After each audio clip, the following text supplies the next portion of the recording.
LC का full form letter of credit होता है। एलसी उस कंडीशन में खोली जाती है जब आप इंपोर्ट या एक्सपोर्ट्स के अंदर इन्वॉल्व हो। एलसी तब बनाई जाती है जब आपका बायर पाकिस्तान से बाहर कहीं है और आप यहाँ से गुड्स उसको भेज रहे हैं और इन रिटर्न आपको यहाँ पे पैसे रिसीव करने हैं। एलसी बेसिकली एक सिक्योरिटी होती है जो बैंक देता है आपको कि जो भी बायर है वो आपसे डिफ़ॉल्ट नहीं करेगा और जो भी आपसे वो गुड्स खरीद रहा है उसके अगेंस्ट पैसे देगा।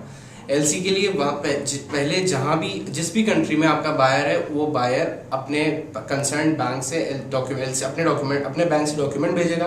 वो यहाँ रिसीव होगा। आप यहाँ पे अपने बैंक में जहाँ भी आपका अकाउंट है वहाँ जाके वो डॉक्यूमेंट लेके जाएंगे, यहाँ से आपकी एलसी ओपन होती है, फिर आप गुड्स भेजते हैं। ये बेसिकली बैंक्स को बीच में इसलिए इन्वॉल्व किया जाता है ताकि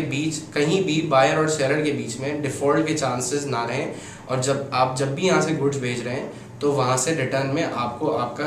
रेवेन्यू आ जाए। जब एलसी उसने वहाँ से भेज दी है तो बायर के अकाउंट से एक अमाउंट जो है वो रिजर्व कर लिया जाता है, डिडक्ट नहीं होता, रिजर्व कर लिया जाता है कि उसने पेमेंट करनी होती है अपने सेलर को जहाँ से भी उसने डीलिंग कर रहा होता है, वो जिस भी कंट्री से डीलिंग कर रहा होता है। फॉर इंस्टेंस अगर मैं पाकिस्तान में हूँ, जो मैन्युफैक्चरर हूँ, मैं सेलर हूँ और मैं कहीं पाकिस्तान से बाहर कुछ भी भेज रहा हूँ, फॉर इंस्टेंस मैं दुबई में चीज़ें मुझे सेल करनी है, तो वहाँ से जो भी मेरा बायर होगा उसका अकाउंट से वो अमाउंट फ्रीज हो जाएगा, वो वाला जितना अमाउंट से उसने एलसी खोली ली है, और उसके अकाउंट से बाद में ट्रांसफ़र मेरे अकाउंट में पैसे हो जाएंगे जब मैं यहाँ से अपनी